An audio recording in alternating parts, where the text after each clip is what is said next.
नमस्कार नमस्कार नमस्कार. मी आपला मित्र योगेश चौधरी. मी आज तुम्हाला अशा ठिकाणी घेऊन आलोय की एका शेतावरती आले आपण आणि या ठिकाणी बघू शकतो, या ठिकाणी पपई दिसते आपल्याला आणि पपई माझ्याच उंचीचे आहे, परंतु ते फळं इथूनच लागलेली आहेत. बुडापासून फळं या ठिकाणी लागले आहेत इथपर्यंत आणि संपूर्ण तुम्हाला ही बाग दाखवतो पपईची.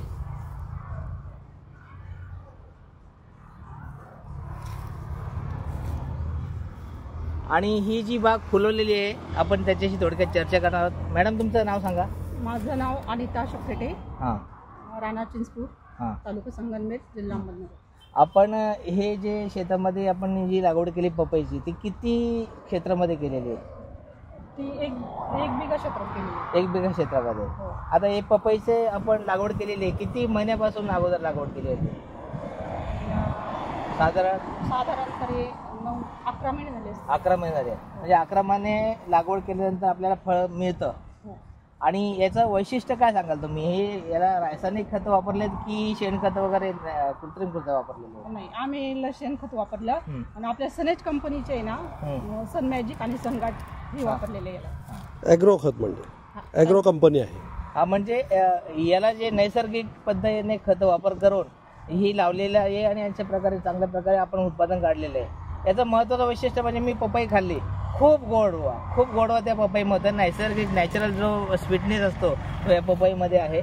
तर साधारण याचा किती दिवसातून तो खुडा काढला जातो आणि तो तुम्ही व्यापारासाठी कुठं पाठवताय पपया? सर माझं आहे ना, म्हणजे आम्ही याच्या अगोदर 4 वर्षापूर्वी केलं होतं ना, तो पुण्याला पाठवलं होतं आम्ही. पण माझा आता माल म्हणजे थोडाच असल्यामुळे ना माझा सगळा माल इथं जाऊ शकतो, जागेवर तुम्ही सध्या विक्री करता. साधारण होलसेलला कमीत कमी भाव किती असतो? तिथं 20 रुपये असतो. 20 रुपयांनी आपण तुम्ही होलसेलने विकत असता. हो. आणि इथं रिटेलला आपण जसं काय साधारण भाव जसा येईल तसं 50 किंवा 60 रुपये, 50-60 रुपयांनी इथं किरकोळला पपई जाते. आणि साधारण हा किती वर्ष बहार झाले राहा? 6 महिने, 1 वर्ष, कसं काय? ही फळं किती महिने चालते? ही 1 वर्ष चालते साधारण. अजून 1 वर्ष हे पपईचं चालते. म्हणजे आपण बघू शकतो या ठिकाणी ताईने माहिती दिली. चांगल्या प्रकारचं या ठिकाणी शेणखताचा वापर आणि 1 वर्षभर त्याचं पीक इथे चालणार आहे. आणि या ठिकाणची जी त्यांची विक्री आहे, त्यांना इकडं मोठ्या प्रमाणात विक्री करायची आवश्यकता लागत नाही.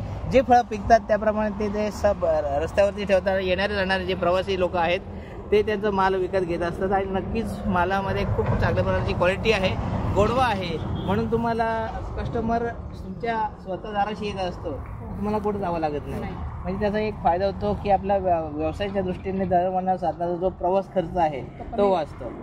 आणि ॲक्च्युली समजा मला ही सगळी तुमची पपईची बाग विकत घ्यायची, मग तुम्ही तशी विकत देता का एकदम, की तसं नाही की होलसेलचीच विकत देता?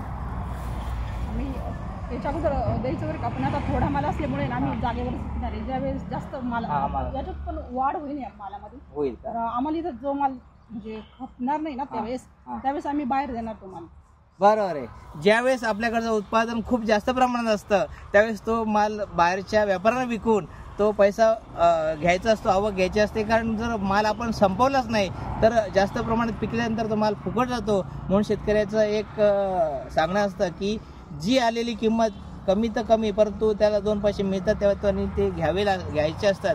आणि अशा प्रकारचे चांगल्या प्रकारचे अगदी सुदृढ शेतकरी आपल्या समोर आहेत. खूप छान वाटलं तुमच्याकडे ह्या माळ्यामध्ये. अजून तुम्ही काय काय लागवड केली? आम्ही डाळिंब झालेलं आहे, याच्याच पुढे डाळिंब पण. डाळिंब अजून किती दिवसांनी सुरू होईल? या फुलाला यावर्षी त्यांनी लागवड केलेली आहे डाळिंबाच्या बागेची आणि त्याला फुलं सुद्धा लागलेली आहेत आणि त्याचं पुढच्या वर्षी उत्पादन सुद्धा निघेल. एवढ्या वर्ष का आता फुलं लागलेत मान की 6 महिन्यात तर रेडी होईल? 2-3 महिन्यामध्ये नाही का? म्हणजे डाळिंबीची बाग सुद्धा लावलेली आहे.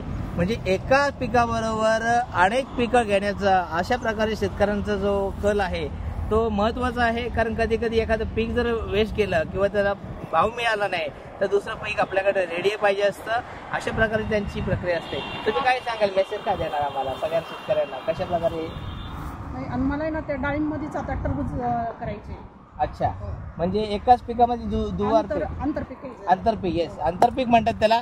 बघा, डाळिंब ते उगवायला जाईल, मोठं होत जाईल, तोपर्यंत फुलं येतील, फळं येतील, परंतु तोपर्यंत त्याला दुसरं ताने लावतात. म्हणजे काय लावणार तुम्ही? टरबूज लावणार आहेत आणि टरबुजाचा उन्हाळ्यामध्ये चांगल्या प्रकारे खप होतो, त्या चांगल्या प्रकारे भाव सुद्धा असतो. तर अशा प्रकारचे आंतरपीक लावून अशा प्रकारचे आपल्याकडचे शेतकरी आहेत. आपल्याला समाधान वाटतं, अभिमान वाटतं की आपला महाराष्ट्रीयन शेतकरी आपल्या चांगल्या मातीतून सोनं पिकवतोय आणि हे सोनं पिकवणारे आपल्या अशा शेतकऱ्यांना नक्कीच आपण सलाम करतोय. आपण एक मेसेज द्यावा की बाकीच्यांनी सुद्धा शेती करावी अशा काहीतरी. हो, मला तरी वाटतंय ना, म्हणजे सगळ्यांनी पपई करावं, पण त्याला सगळं ऑर्गॅनिक पद्धतीने खतं वगैरे सगळं वापरावं. बरोबर. आम्ही फवारे पण सनेज कंपनीचेच वापरतो सगळे. खालून शेणखत सोडतो आणि ठिबक लावलेले. मला म्हणजे काही जास्त माहिती नाही. ओके, जी तुमची माहिती मिळाली ती आमच्यासाठी खूप समाधानकारक आहे आणि आपण दिलेल्या माहितीबद्दल. माझे मिस्टर पोलीस पाटील आहे, म्हणजे आमचे 9 पिढ्यांपासून आहे ना पाटील आहे आमच्या घरात. आम्ही पण. आता माझे मिस्टर स्वतः पोलीस पाटील आहे. ते संघटनेचे अध्यक्ष पण आहे आणि आता थोड्या दिवसात ते जिल्हा अध्यक्ष संघटनेचे पण अध्यक्ष होणार. तुमच्या त्याच्यासाठी तुम्हाला खूप शुभेच्छा देतो आणि अशाच प्रकारे तुम्ही चांगली सुजलाम सुफलाम आपली शेती करा आणि अशाच प्रकारे तुमची उन्नती होते. मी तुम्हाला प्रार्थना ईश्वर करेल की अशा प्रकारचा आपला शेतकरी आहे तो राजा झाला पाहिजे आणि शेतकऱ्याला एकदम चांगल्या प्रकारे उत्पादन मिळून तो सबळ झाला पाहिजे. मी तर समोरच्या जागेवरच आता मग 7-8 महिन्यापूर्वी ना 1 लाख रुपये केले. थोडंच प्लॉट होता, 1 लाख रुपये. आपण या ठिकाणी बघू शकतो समोर जो प्लॉट आहे आता त्यांनी दुसरी लागवड करण्यासाठी ठेवलेला आहे. या ठिकाणी लाख रुपयाचं त्यांनी उत्पादन, भरघोस उत्पादन काढले टरबुजाचं. अशा प्रकारे शेती जर शेतकऱ्यांनी केली तर शेतकऱ्यासारखा पोशिंदा म्हणतात त्याला, परंतु शेतकऱ्यासारखा श्रीमंत माणूस कोण नसेल. आणि आपल्याला एक समाधान वाटतं की या महाराष्ट्राला पोशिंदा त्यांनी जर खरोखर मनापासून शेती केली तर त्याच्यापेक्षा श्रीमंत कोणी नाही, कारण तो मनाने सुद्धा श्रीमंत असतो आणि आपल्याला देण्यामध्ये सुद्धा श्रीमंत असतो. ताईने आम्हाला चांगल्या प्रकारे माहिती दिली त्याच्याबद्दल आपला धन्यवाद. पण आमचा एकच उद्देश आहे सर, का आपल्यामुळे 2 म्हणजे 100 लोक